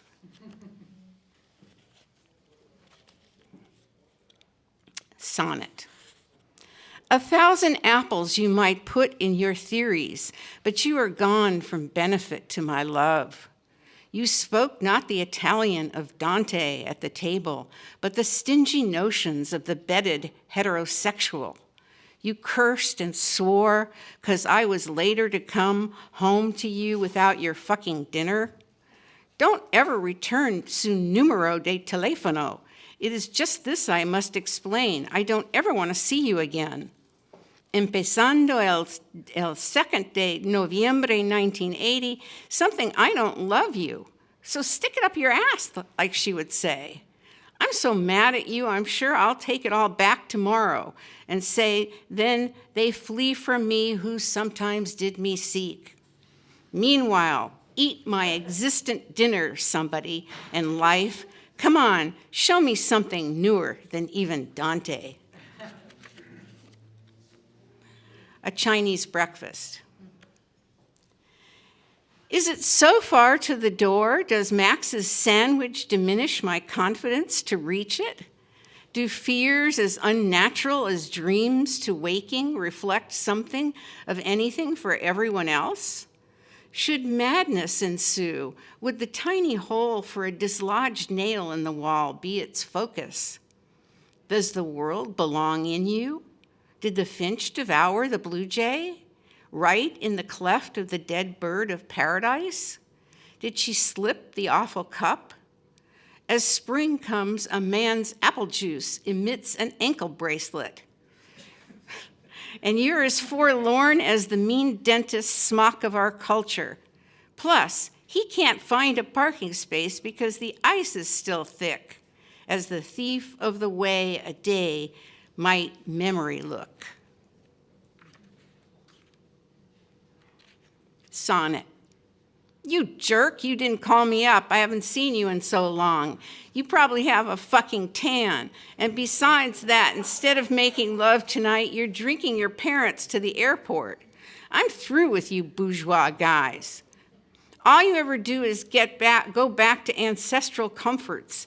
Only money can get. Even Catullus was rich, but nowadays, you guys settle for a couch by a soporific color cable TV set instead of any arc of love. No wonder the G.I. Joe team blows it every other time. Wake up! It's the middle of the night. You can either make love or die at the hands of the Cobra Commander. To make love, turn to page 32. To die, turn to page 110. Sonnet. It would be nice to lose one's mind, my mind. I'd like to lose it. I wouldn't mind at all to be in the lunatic asylum at last. all for you and for the taxi drivers. I'll go and be asked what year, what day it is, and who's the president, and how come he's resident. I could teach prosody there, but nobody knows what it is. So send me away to anybody, anywhere, who might not know something I might not, since I must vice versa live. What do you mean, poor force? Army or Navy or Marines?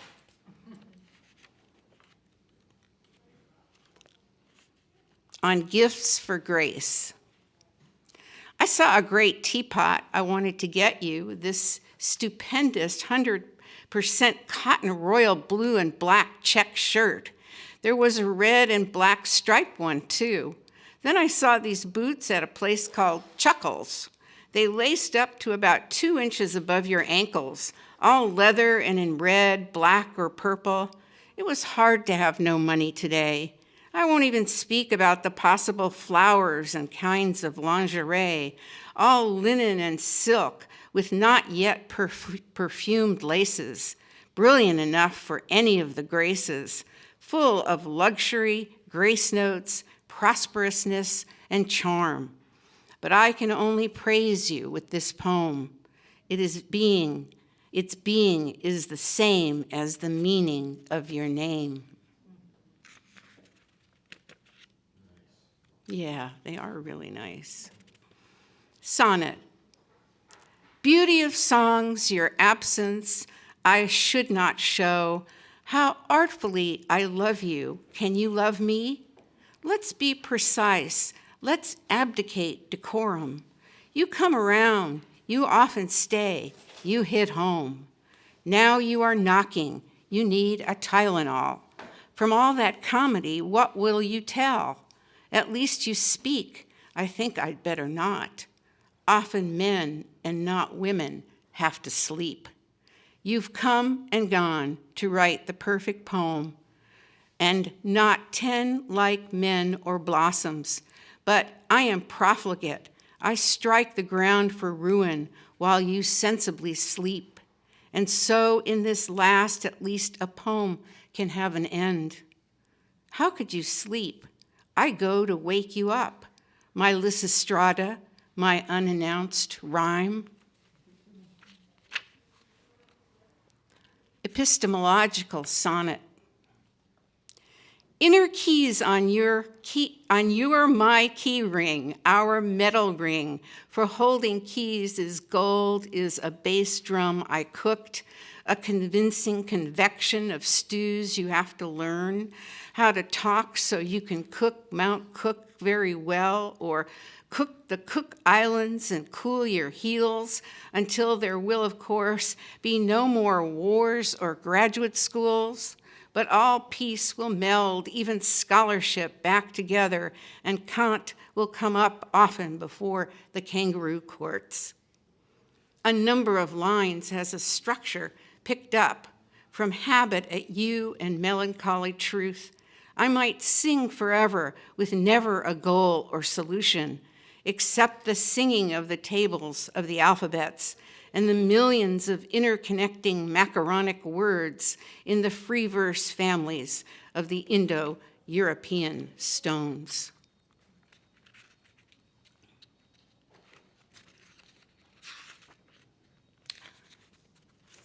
One of my favorite ones, because I didn't think you could do this with a sonnet, and I bet Bernadette didn't either until she wrote it. Sonnets. The landlord was thrown out of the rent stabilization group. 1, the landlord was thrown out of the rent stabilization group because he did so many wrong and bad things. We don't know what this means yet, and whether our rent will go down or up. If that's a punishment for us or him, he who's harassed us all this time, then we harassed him. This is not like love. Now, finally, he's thrown out. We threw him out long ago of the possible ways of being human. And so maybe it's kind that he's now out of time with his colleagues because of his manipulations. I don't like the landlord's hand so much that I am happy, But why's he been so derelict like a lover as to let things go this far? Okay, this is part 2, and this doesn't have any punctuation, so. It's impossible sometimes for the woman not to think of the landlord, if he's a man, as a father. That's what some of the old women in this building have told me. You wouldn't want to live with him. This is why nobody ceases to pay their rent or goes on rent strike or is willing to face another father judge in the courts. Do you remember how your kids' teachers, if you have them, can make you feel nervous in that same way? The authorities avoid them. So it is right the landlord is a man. His agent is a woman who is so pervasively divisive as to be inhuman. I won't talk to her. She makes me want to weep. I won't lie down. I won't give a tip to the landlord's pimp. Could this be a sonnet? I wonder on it. Who is who and what's what? I don't live in this building by accident. This is my reservation. I live with the sleeping lions. I was reminded cars were, when you crossed in the middle of the street, that they thought I actually owed them something just at the moment they woke up to roar at me and you and perhaps eat us.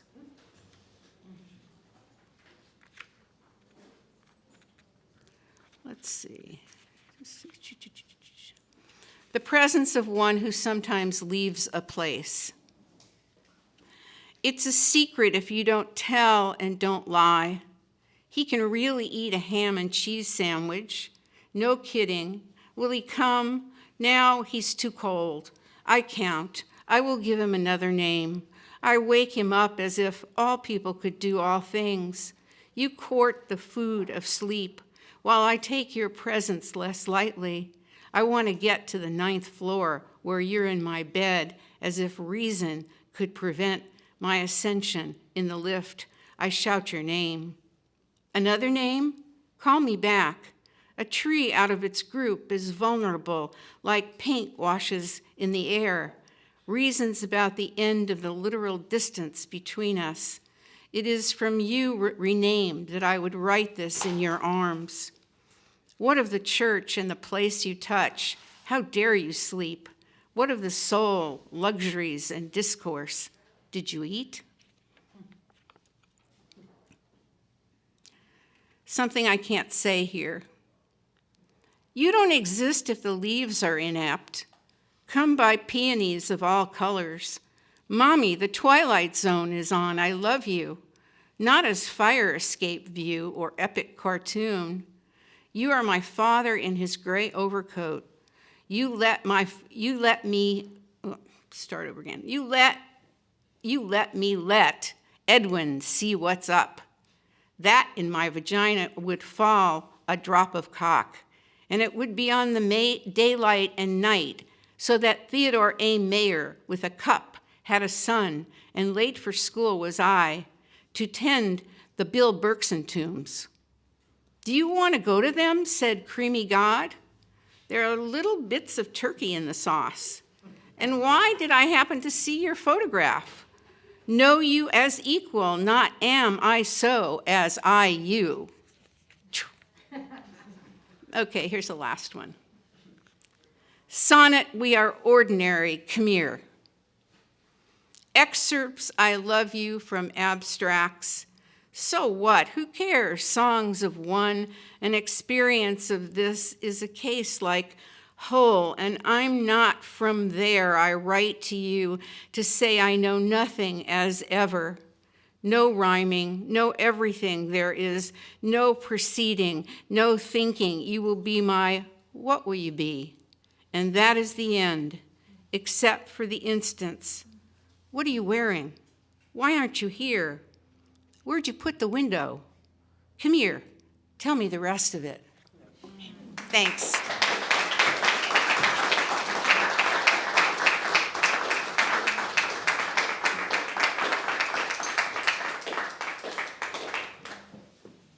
Thank you, Gloria.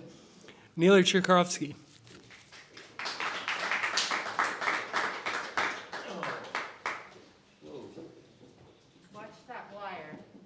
Yeah, I'm coming up without the cane. That's great. That's great. So, my relationship with Bernadette goes back to memory, which some of you know she did by voice. She wrote it by voice. She did 1,000 snapshots around New York, and it was an exhibit of the snapshots. God damn the suspenders, and the geez, whenever I read the suspenders go into rebellion, and but the fact that she did voice, and so for the last 3 years, as my eyes start to fade, I've been doing voice recognition, first on my iPhone, and then that stopped, and I've called Apple 3 times, and they can't seem to do anything with it. I have to go into the Genius store. So I did it on a computer, and it's amazing. And what the computer does, it only does, I was telling Clark and Susan this morning, it only does paragraphs, it does prose. And I just do line breaks, and I do them totally spontaneously. So it's a great way to relearn what a line break is. And it turns out it works out fine. It works out better than actually sitting there and laboring over it. Well, I should do the line break here, I should do it there, you know. So I started something called Song to Bernadette. And I actually sent it to her. And it turned out, it was 8 pages, and now it's about 70 pages. I'm only going to read a little bit, but it's going to be a book. I love her name, first of all, but that memory, that book memory is just, if you haven't read it, it's just unbelievable. And then the book I've been reading lately, actually rereading, I used to have a copy of it, Works and Days. If you know that book, that is such a great, wonderful book. And she talks about age. You know, she came over, what I'm going to read is about when she came over with Philip for lunch. She was reading in Berkeley. And we're on the deck, and we had tuna sandwiches. I remember, it's in the poem, I shouldn't have tipped it off. And I was so excited, and she was reading the next night at Berkeley. I'll just say, at the next night at Berkeley, I can't get this out of my mind, she read, and there's about 90 young people in the audience, and this really fresh-faced young freshman came up to her, the kind of guy I like to look at, and he said, I'd love to do an email exchange with you. Would that be okay? And she said, yes, but keep in mind, I'm an old lady. I just thought that was quite something. So I'm going to try and read this. And I must say that that while we were having lunch, right at the end of lunch, these poets showed up at the door.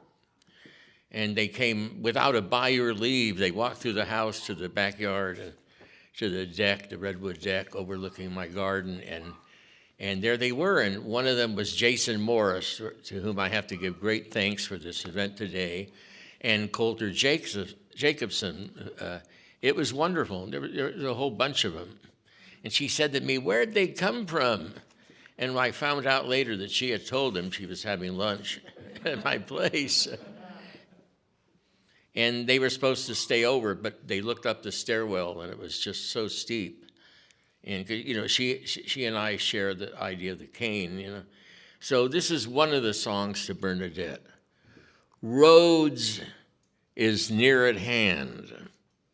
The peaches are ripe. What if you torture the same sentence for decades? It behooves a poet to stand aloft, set eyes on a terrace of rich soil, hoard of subway tokens in the cave. We took the A train to the hard bucolic earth. I sleep where no man enters. History fell on the front steps until darker forces broke the lock. Don't be mad at destiny's anger. Flip a coin. Poetry was always a mistake. Thank God, as honey drips from the hive. Love seemed as fine as wine on a terrace. We cannot yet wore a black scarf to the ocean path. You could smell the ashes and smile. Sappho sits on a stone throne. You don't love the horizon, she told her neighbor, who is a seamstress concerned with issues of identity. The garbage cans are fire pits. Just south of Rikers Island, where pistachios ripen, she explains the demise of the goddess with fire in her palms. Our fragments are like photographs. Look at the almond tree in the pear orchard. Here come the lost children. Orpheus walks down 2nd Avenue in a blizzard. Poetry looks to be plumb out of luck unless you take shelter. Dumbass, drunk, run for it. Meet me in the woodlot, up a dove and down to perdition. Did you know that memory had its own garden? All you have to do is ask. When we say sentence, we do not mean ripe apples. We imply a sputtering furnace. The lady of this song grows restless and dreams talkative leaves at St. Mark's in the Bowery, or your sentences are desires to live a life of common words leading to the silent muse. Man is a labyrinth as beautiful as the handiwork of spontaneous martyrs weaving in solitude until the sky dies. The new day sparkles, bright lanterns test narrow garages where abandoned violins exude their grain. Bernadette writes as clearly as any mirror. She started at the window looking for snow-covered trees.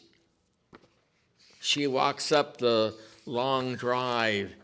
It is our story. Sing for West Broadway, crowded in a taxi. See how she sounds like a locomotive in the good olden light. Why explain? Just open an ear. Brilliant silver sentences, fulsome youth, high hopes, frugal life, long lute, claustrophobic choir. At 10 p.m., the city is one half yellow cab. Imagine falling on Houston Street, where she writes out of an underground network fraught with wiring and kiosks. From darkness, a beam of hope. Leave letters burn, more silver than not. A caravan of noisy workers, honking horns, snarling, be aware, every step in the right direction. Her child shrieks, mourning ecstatic wisdom. She snaps scenes in the Divine Comedy, clouded by brick and glass. She walks through decrepit alleys where mad women weep. Stolen umber Cadillac way back when everyone was new. Without warning, Bernadette, from great height, waited in silence for memos from the spiritual grounds of ordinary life. Her smile in gardens where imposing old men lay down. We're talking ecstatic mutability and tapestries of rabbits and monkeys. It took time for the incomplete bird to make her flight. Clouds are convincing. Whenever you think you are, think again as sea wind brings death of a blue whale to your door at an ungodly hour. Cast a wide net, step lightly, sweep the garden, think of the gray wolf and snow on a car hood. You create this world and stay as long as possible. I see wildflowers sketching forms on air. When it quiets down, we move sound around, unbound. We paint words over ominous pallor. Oh, great poet, I listen to first morning rain and hope our drain doesn't clog. Tell the shoppers and all those other shades not to fade so easily. Don't give up the flow rights. Keep drinking, driving, forget those dirty dishes in the sink. If the skunk claims dominion, so what? Chase a raccoon, pet your dog, rake the leaves. So many miles, too many neon signs on the night sky, blinking on and off. I must phone when you are ready. Please wake up, my pen leaks, little bird is dead. Too many letters, flotillas in fact, brass tacks, rusted nails. So much depends on luck and how the soul abides on and off the grid. Outside of town, the pornography shops do a brisk business. Sour men go huffing, puffing, red cheeks, loose trousers. There was once an Indian village here and an artesian well, and then what happened is that the mythic fathers vanished. Sorry to be late. These rhythms don't always cooperate. I'm left stranded on a cold avenue. Come again to my patio. Yes, come and hold these birds. There stood a pine tree in the yard. We study branches and busy silence. You, upstate in loud Iroquois winter, I am making letters of clay and putting them in the kiln. Look closely as the chances say good morning, and there you are, and stalwart Philip. The cat buries his head in the pillar. Thin layers of heat kick into gear. Winter engines cough in the distance. Midnight is the cat's name. Roundabout Bernadette circles windswept forest. She writes through dawn. A you are, B is there, C forever, D you find under the blanket, E where words erupt on a European quilt, F finalizes, G in truth, H when necessary, like a high tide, like sun and moon, hand in hand, I care for you, J when justice follows, K kicking, screaming down the turnpike, L loops, M before the flood, N a number of images bound, oh do you mean light, pray for us sonnets now. Queen of night, rough road, S is for Bernadette. T trembles like long-stemmed roses in a vase. When are you going? At such an hour, the cat wants out. The cat will vanish. We await a poem to fall from heaven. X is where you sign. Y, I know you anywhere. Z, zoologically inclined. Prove every photograph. Prod your thoughts from corner market to unclean streets.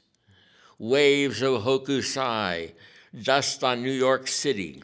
Snap a good line, charming nursery rhymes. Thought shows no mercy. Sleep in a warm and comfortable bed.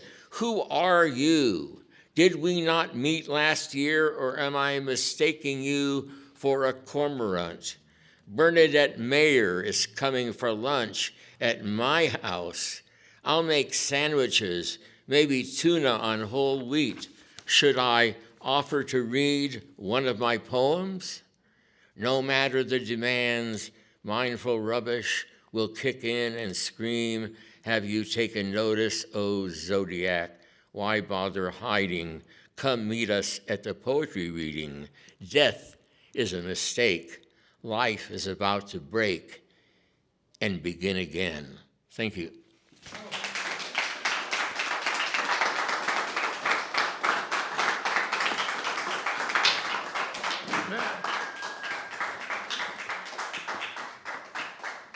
Thanks again to this guy here, Jason Morris.